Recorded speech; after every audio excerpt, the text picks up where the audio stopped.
Bienvenido al canal Calm Analytics. Este es Boris Tissenhausen, el 23 de diciembre. Hoy será una edición muy ocupada. Entonces, en este episodio, Putin una vez más lanzó un ataque masivo contra Ucrania.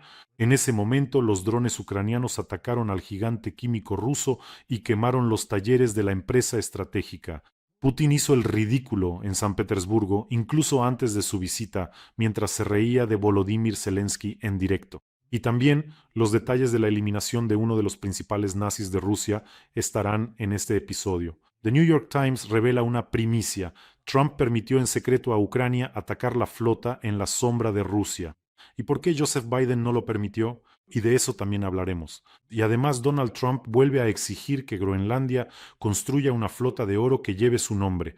Y también sobre cómo el héroe de guerra ruso, entre comillas, quemó vivas a personas y ahora quiere volver a la guerra contra Ucrania, y cómo un diputado alemán fue atrapado espiando para el Kremlin. Sobre esto y mucho más habrá muchas cosas interesantes en el episodio de hoy.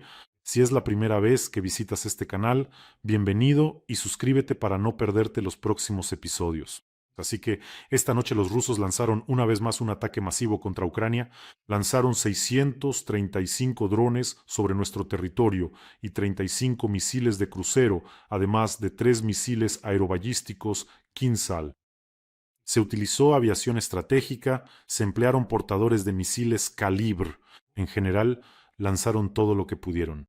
Por cierto, los últimos lanzamientos de misiles Kalibr ya se realizaron desde el Mar Caspio, ya que con el tiempo los portamisiles en el Mar Negro se están retirando gradualmente de servicio.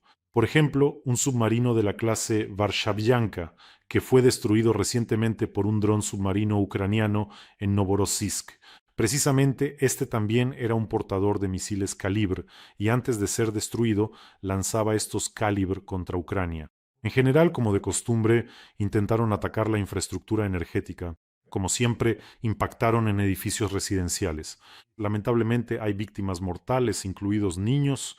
Mis condolencias a quienes han perdido a sus seres queridos y deseo una pronta recuperación a los heridos. Y quiero destacar hoy el trabajo simplemente fantástico de las fuerzas de defensa, de quienes derribaron los objetivos aéreos hoy. De 35 misiles de crucero, 34 fueron derribados. Y mientras tanto, mientras Putin ataca edificios residenciales, los drones ucranianos golpean empresas estratégicas en el territorio de la Federación Rusa. Esta noche, en la planta Stavrolen, en Budenovsk, fueron destruidos talleres de producción. Se registran focos de incendio tras la visita de los drones ucranianos. Bueno, este Stavrolen es realmente un gigante, simplemente una enorme planta química, la segunda más grande de Rusia. Su empresa matriz es Lukoil, contra la cual Donald Trump impuso sanciones. Pero ahora los drones ucranianos imponen sanciones directas de fuego. Producen varios tipos de productos petroquímicos, pero también se dedican a la fabricación de piezas de carrocería, sellos y componentes para vehículos aéreos no tripulados. Es decir, esta planta fabrica componentes para los drones rusos. Ya es la tercera vez que este lugar es atacado, esta planta. Bueno, vamos a ver unos videos impresionantes. Un segundo, primero les contaré cómo lo comentaron los locales. Naturalmente, en algún lugar cayeron escombros, se produjo un pequeño incendio. Todas ellas son autoridades locales. Echemos un vistazo a este incendio menor, diría yo, un vídeo maravilloso de un incendio simplemente épico en esta planta rusa. Echa un vistazo.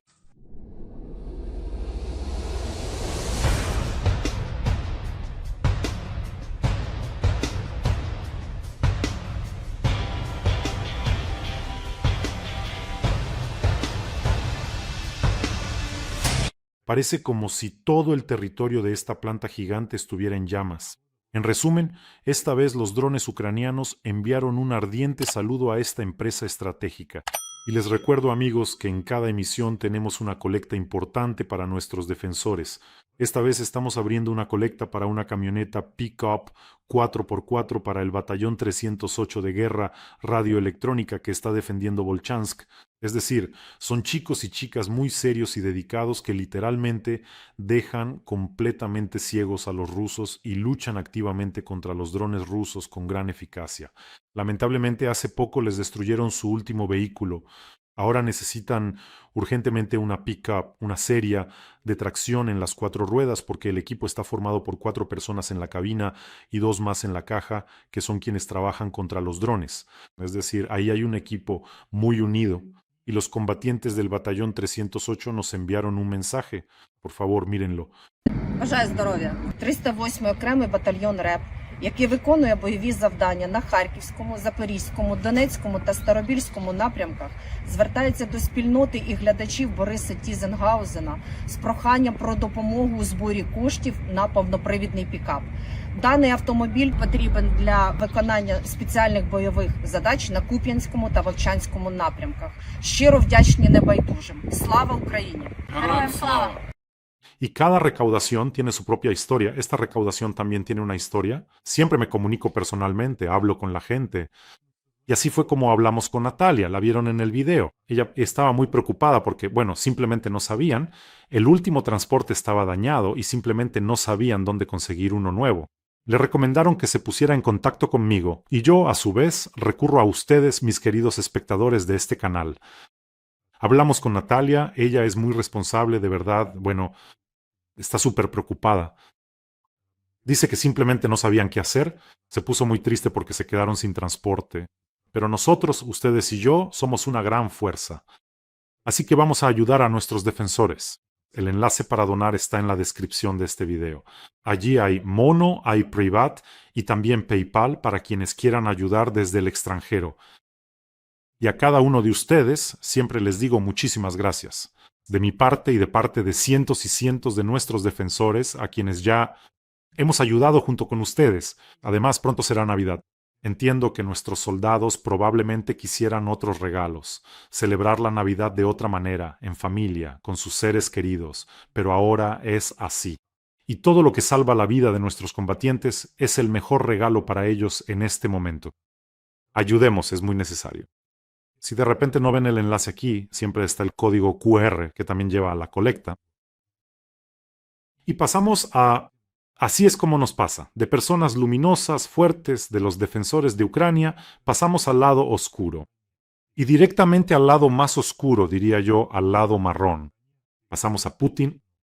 ¿Recuerdan cómo Putin en su mensaje a los rusos se reía de Zelensky porque se tomó una foto frente a la estela de Kupiansk y decía: ¿por qué estás ahí parado? ¿Por qué no entras a tu casa? Y se reía como un exhibicionista anciano en el parque. Siempre tiene esa risita tan desagradable. Así que Putin, que ni siquiera se atreve a asomar la nariz a la línea del frente y mucho menos acercarse a Kupiansk, hoy se ha sabido un dato muy interesante. Ese personaje, el que se ríe. En San Petersburgo, ayer y hoy, los usuarios se quejan de que desaparece el Internet móvil. Sí, en toda Rusia se está yendo, lo están desconectando debido a la amenaza de los drones, pero lo desconectan de manera extraña, es decir, en algunas regiones dijeron: les vamos a cortar el servicio hasta que termine la guerra, y nadie sabe cuándo terminará. Así que en San Petersburgo empezaron los cortes y hoy se supo la verdadera razón. ¿Saben cuál es? Esa misma medusa botoxeada que se ríe. Resulta que en San Petersburgo están bloqueando el Internet móvil por la llegada de Putin a la ciudad. Es decir, este guerrero de 1,5 metros con las cejas pintadas. A los rusos les cortan el Internet porque, Dios no lo quiera, si llegan algunos drones, él saldrá corriendo, perderá los tacones y ni siquiera tendrán tiempo de alcanzarle las maletas. Y este personaje se burla de Zelensky en Kupiansk. En una palabra, una rata de papel que se puede esperar de él. Y se han dado a conocer los detalles de otro de los asesinatos más sonados de los últimos tiempos. Ya les había hablado de este asesinato. El líder de la PMC española. Es uno de los nazis rusos más conocidos. Él dirigía la PMC. Sí, no era tan publicitado como Prigozhin y su PMC Wagner, pero era ampliamente conocido entre los nazis y nacionalistas rusos.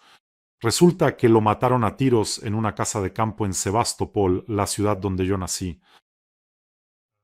Les recuerdo, la PMC española es una de las unidades rusas más crueles. Está compuesta por ultras de fútbol, skinheads y simplemente nazis desquiciados. Es decir, esta PMC, por extraño que parezca, era nazi y estaba financiada. La PMC era financiada por los amigos de la infancia de Putin, los hermanos Rottenberg, Como se suele decir, en mi vida ya lo había visto todo, pero que los Rothenberg financiaran a los nazis. Bueno, a través del jefe de seguridad de los ferrocarriles rusos, una persona de confianza de Rothenberg. Así que a Stanislav Orlov, jefe de la PMC española, apodado El Español, lo mataron a tiros en la cooperativa de huertos Flotsky en Sebastopol. Conozco perfectamente el lugar donde está. Es la zona de Korabelnaya. Él vivía allí las últimas semanas. No sé por qué decidió ir allí. Y, según las imágenes de videovigilancia, durante el día llegaron 4 coches a su casa, de los cuales bajaron personas armadas con fusiles y con máscaras. Los vecinos oyeron varios disparos. Bueno, y después de 6 horas, a la casa de este español solo llegó la ambulancia. El cuerpo ya estaba sin vida. Sacaron a este monstruo y los agentes de seguridad se quedaron en el lugar para realizar un registro. El motivo oficial para intentar detenerlo fue que supuestamente participaba en el tráfico de armas y formaba parte de una organización criminal.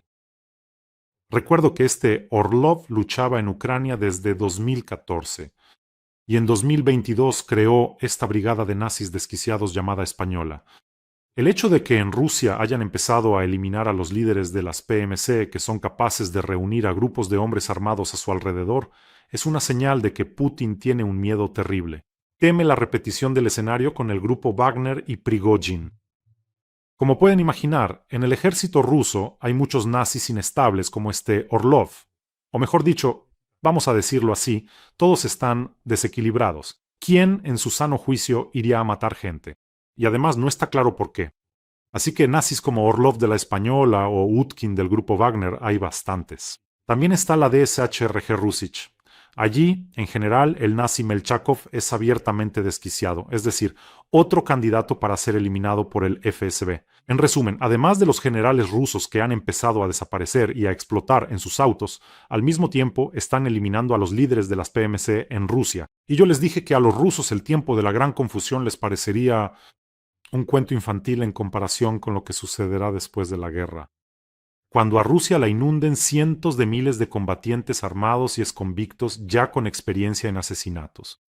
Es decir, la versión sobre el tráfico de armas es ridícula, porque los del FSB siempre están involucrados y saben perfectamente quién comercia y dónde, y ellos mismos protegen al crimen organizado. Y más aún en una de las ciudades más cerradas, en Sebastopol. Miré en el mapa dónde vivía ese Orlov. En la calle de al lado vivía, o tal vez todavía vive, no lo sé, un conocido mío. Estudiamos juntos en la universidad.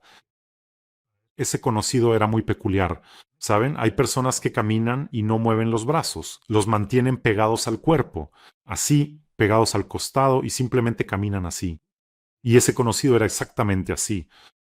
Le apasionaba mucho la historia y luego de repente, después de la universidad, se dedicó a algún tipo de trabajo pedagógico con niños y siempre reflexionaba mucho sobre la Unión Soviética. Simplemente fue testigo de su desintegración a una edad temprana, pero lo vivió con mucha intensidad, lamentaba mucho que se hubiera desmoronado la Unión Soviética, igual que Putin. Durante mucho tiempo, ese conocido iba con camisetas de la URSS y todos le decían, ¿estás bien? Imagínense un joven estudiante caminando con una camiseta de la URSS. Cuando ya sobre ese Sobok, nadie en su sano juicio lo recordaba. Saben, hay una categoría de personas, en Rusia hay muchísimas, que en realidad durante la Unión Soviética no vivieron allí, pero la echan mucho de menos. Así son algunos. Creo que los padres de este conocido mío de Rusia se mudaron a Crimea y desde allí, desde algún lugar remoto, tienen esa tristeza por la Unión Soviética que se desmoronó. Y además, este conocido mío era muy ortodoxo, se persignaba constantemente, iba a la iglesia. Aquí siempre fue un misterio para mí. Reflexionas sobre la Unión Soviética que en esencia a tus sacerdotes, al clero, los fusiló, los aplastó en los campos, voló las iglesias. Y al mismo tiempo vas a la iglesia. Eso es interesante. Putin, por cierto, también se lamenta por la caída de la Unión Soviética, pero va a la iglesia regularmente. Aunque creo que Putin en realidad no es creyente en absoluto, como la mayoría de los agentes de la KGB. Así que cómo terminó el destino de este conocido, no lo sé, pero con un alto grado de probabilidad, con ese conjunto de cualidades, ahora seguramente está abonando la tierra ucraniana en algún lugar. Yo sigo lo que pasa en Crimea. especialmente con la brigada de Sebastopol, la 810 de Infantería de Marina. De vez en cuando reviso y un par de veces me he topado con nombres y apellidos conocidos de quienes ya decidieron luchar contra Ucrania, y allí hay muchos hijos de militares rusos. Esto lo vimos en su momento, cuando los miembros de la flota del Mar Negro participaron en el programa de Luskov, el alcalde de Moscú. Cuando se retiraban, les daban apartamentos en Sebastopol. ¿Quién permitió eso en su momento?, me pregunto. Aparecieron barrios enteros de militares rusos de carrera en Sebastopol, que era ucraniano. Bueno, en general, creo que con el tiempo todo eso se limpiará, toda esa basura saldrá de ahí como un corcho. Y por cierto, no olviden suscribirse al canal. Aquí no solo luchamos contra la propaganda rusa, en la que Putin gasta sumas colosales, sino que también contamos lo valiente que es cuando les corta el internet a sus propios rusos para que, Dios no lo quiera, no lo asusten con algún pequeño dron. Así que suscríbanse. Pasamos a las noticias internacionales. Trump podría haber anulado la prohibición de Biden sobre los ataques ucranianos a la flota en la sombra de la Federación Rusa. The New York Times informa sobre esto y le dedicaron la portada principal al ataque de Ucrania contra los petroleros de la flota en la sombra, y escriben que el Servicio de Seguridad de Ucrania, el SBU, se siente cada vez más audaz para llevar a cabo diversos ataques atrevidos. Y no tienen reparos en reconocer estos ataques, eso es lo importante. Por eso el negocio petrolero alimenta la economía de Rusia, la guerra, y Ucrania considera que si interrumpen este negocio, Rusia tendrá problemas, y eso es absolutamente correcto. Es decir, ustedes han visto que el seguro en el Mar Negro para los petroleros de la flota en la sombra ha aumentado casi 3 veces. Teniendo en cuenta que ahora el precio del crudo ruso Urals está históricamente bajo, pronto Rusia no solo venderá a precio de costo, sino que incluso tendrá que pagarle a China e India. Pero aún así me interesa, ahora Ucrania está atacando a los petroleros de la flota en la sombra de la Federación Rusa. Esto realmente crea problemas significativos para el presupuesto de guerra de Putin. Ucrania está haciendo todo correctamente, pero recuerdo cómo la administración del anterior presidente de los Estados Unidos, Joseph Biden, no solo contra los petroleros en general eran un tabú, estaba prohibido atacar las refinerías de petróleo de Rusia, eso que ahora hacemos regularmente prácticamente cada noche. En febrero, busqué especialmente información, noticias. En febrero de 2024, Ucrania lanzó varios ataques poderosos. Dejó fuera de servicio a una decena de grandes y medianas refinerías rusas. Y entonces empezaron a hacerse demandas públicas de que no les golpearan.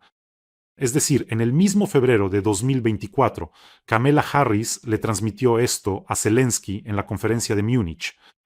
Los medios estadounidenses escribieron sobre ello, pero ya en abril, de forma pública, el entonces jefe del Pentágono, Lloyd Austin, pidió abandonar estos ataques.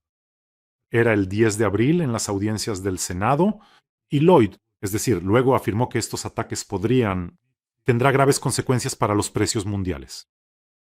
Y la prohibición de estos ataques podría tener graves consecuencias para Ucrania. Por lo tanto, cuando se trata de la supervivencia de su país, realmente no desea prestar atención a los precios mundiales del petróleo. Es cierto, ¿no? Hay otra pregunta incómoda para la administración de Joseph Biden. ¿No penséis que estoy colmando de críticas al presidente saliente? No. Simplemente no puedo encontrar la respuesta a esta pregunta por mí mismo. Otro inconveniente. Resulta que habría sido posible imponer sanciones contra Lukoil y Rosneft, tal como lo hizo Donald Trump mucho antes, y crearle problemas a Putin, justo después de que atacó a Ucrania. Por cierto, ¿qué opinan ustedes, queridos espectadores? ¿Cuál es la razón? Escriban sus versiones en los comentarios. Es curioso por qué sucedió así. Bueno, Donald Trump no sería Donald Trump si no quisiera de nuevo obtener Groenlandia. Dice que es necesario para la seguridad nacional de Estados Unidos. Es decir, Donald Trump declaró que Groenlandia es necesaria para Estados Unidos. Y en una reunión de seguridad nacional, cito, necesitamos Groenlandia para la seguridad nacional. Bueno, lo citó.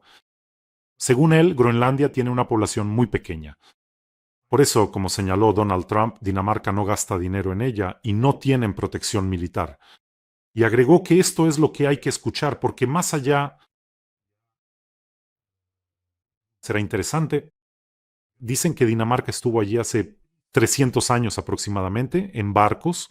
Bueno, también hemos estado allí en barcos, estoy seguro. Así que tendremos que pensar en todo esto. Donald Trump periódicamente se expresa de tal manera que, bueno, es difícil reorganizar de alguna manera las palabras para juntarlas en una oración coherente. Bueno, Trump ya quería obtener Groenlandia, quería comprarla. La última vez fue en 2019, lo que provocó un escándalo diplomático. Dinamarca entonces se llevó el dedo a la sien, Trump se ofendió y canceló la visita a Dinamarca. Pero ahora habla de esto como una cuestión de seguridad nacional, plantea la cuestión de manera un poco diferente. Bueno, hablemos de la historia. Nosotros estuvimos allí en barcos. Sí, ustedes entendieron que Dinamarca estuvo hace 300 años, nosotros estuvimos, seguro. Lo más probable es que Donald Trump se refiriera a la expedición de Hans Egede en 1721. Eso marcó el inicio de la colonización moderna de Groenlandia por parte de Dinamarca. Aquí casi acertó con la fecha de los 300 años, pero nosotros también estuvimos allí en barcos hace 300 años. En serio, en 1725 Estados Unidos simplemente no existía todavía. Simplemente no existía.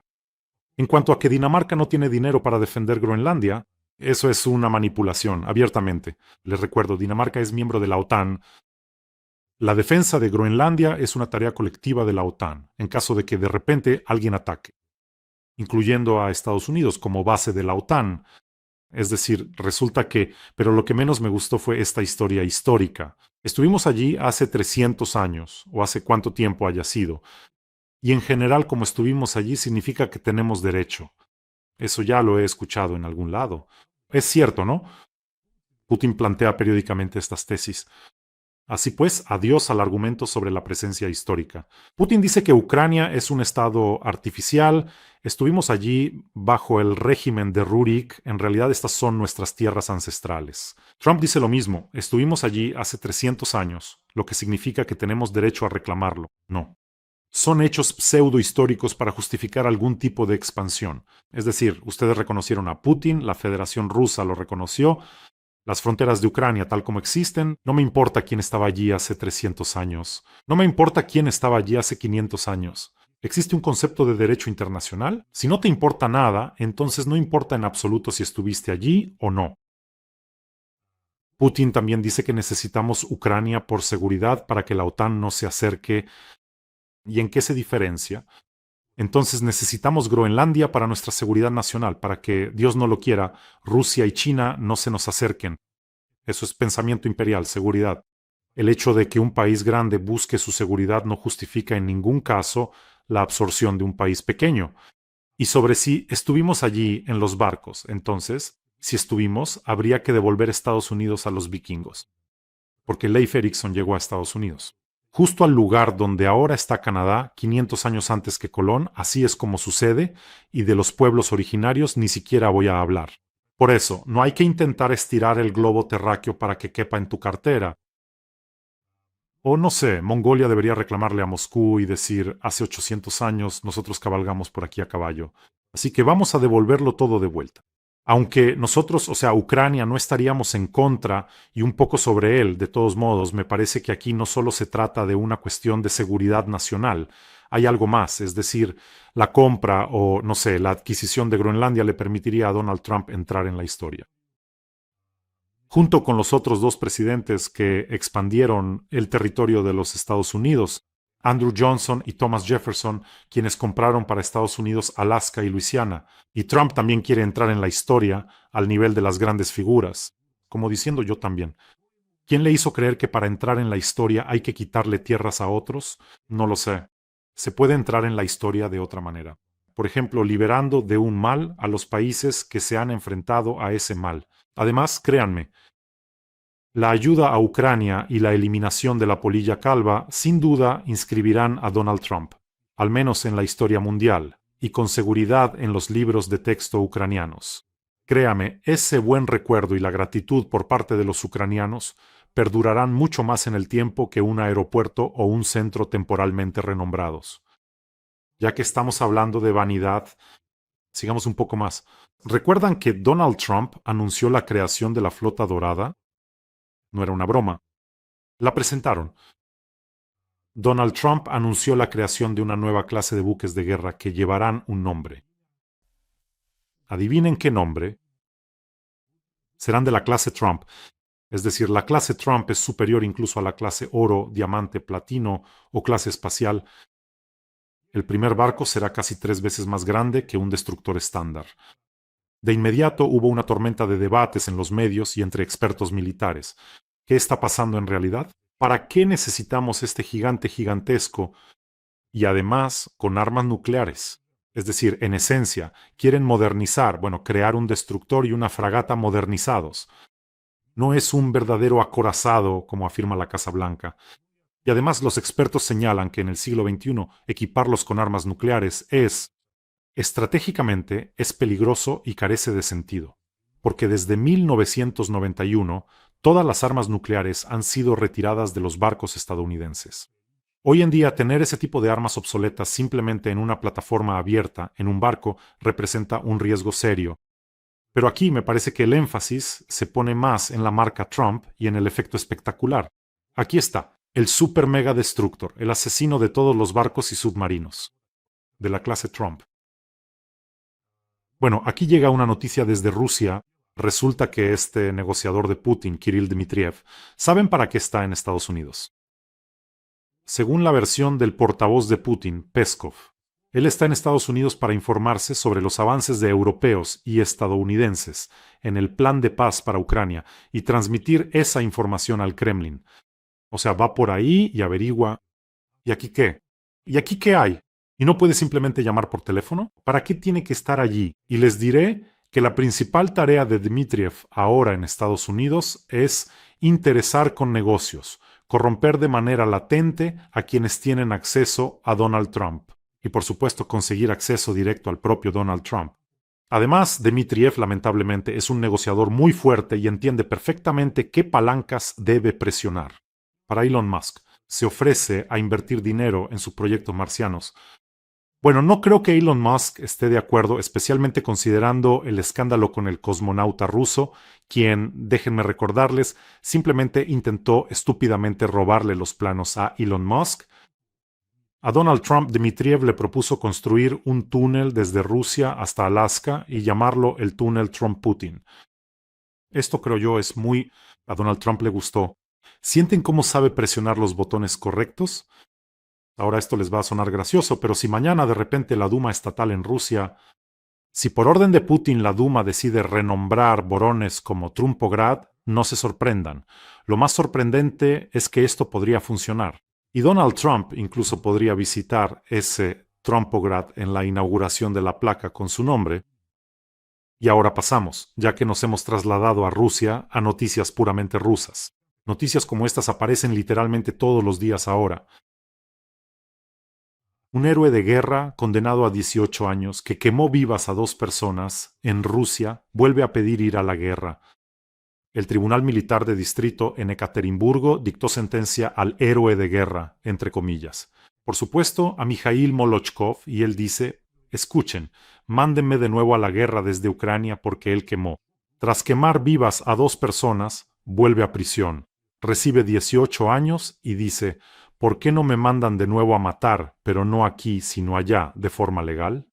Este héroe de guerra se escapó de la unidad militar. Luego personas desconocidas lo acogieron, completamente desconocidas. Él los quemó vivos. ¿Saben lo que declaró tras la sentencia? Este es un héroe de la guerra rusa. Estoy satisfecho, esa es la cita. Estoy satisfecho. Todavía puedo ser útil. Puedo llevarme a unos cuantos ucranianos más al otro mundo. Incluso estaré muy contento. Todavía puedo ser útil en el campo de batalla. No tengo miedo, comentó este monstruo. Y hay cientos de casos así en Rusia. Algunos ya regresan por segunda vez, cometen crímenes, incluidos asesinatos, y vuelven a ir a la guerra. El ciclo interminable de monstruos en Rusia. Así es la Rusia moderna para ustedes. Ahora imaginen que todos ellos han regresado. Por eso una enorme valla alrededor de la Federación Rusa. Un foso con cocodrilos biomecánicos. No hace falta torturar animales. drones para que nadie se infiltre, para que todo eso se cocine ahí bajo esa tapadera. Y el político alemán del partido ultraderechista Alternativa para Alemania, Ringa Mühlmann, está acusado de recopilar información para el Kremlin. Qué sorpresa, miren. Político escribe sobre esto, aprovechando sus poderes de diputado, se dirigió repetidamente al gobierno del Estado federado, Turingia, solicitando que se revelen detalles sobre cuestiones como la protección contra drones y los suministros de armas occidentales a Ucrania. Uno de los ejemplos de solicitudes sonaba así: ¿de qué información dispone el gobierno del Estado federado sobre la magnitud de los transportes militares de tránsito a través de Turingia desde 2022, desglosada por años, tipo de transporte, número de viajes de tránsito, etc.? Ahora simplemente tomen a esos diputados, no importa de qué partido sean, a los políticos que hacen solicitudes de detalles, a dónde llevan, qué llevan, y verifíquenlos. Créame, todavía hay muchos a quienes hay que revisar. Por cierto, este no es el primer ni el último caso. Recomiendo especialmente en Europa prestar atención a quienes visitan Rusia. Y les recuerdo que recientemente representantes de Alternativa para Alemania, a pesar de que Putin mata ucranianos todos los días, salieron corriendo a Rusia a dar la mano, lamentablemente también a los políticos rusos. No sé en qué se pusieron de acuerdo allí, pero aquí están las primeras y ni siquiera las primeras golondrinas. Así que, como dicen, todos se sentarán. Así que creo que escucharemos muchas más noticias como esta en el futuro próximo. Bueno, cuídate, cuídate. Por favor, suscríbete a este canal con tus seres queridos y te pido que hagas lo mismo. Ayudemos al 308º Batallón de Guerra Radioelectrónica. El vehículo es ahora absolutamente necesario. Y nosotros podemos ayudar. El enlace para donar está en la descripción de este video. Que tengamos todos un día tranquilo y gloria a Ucrania.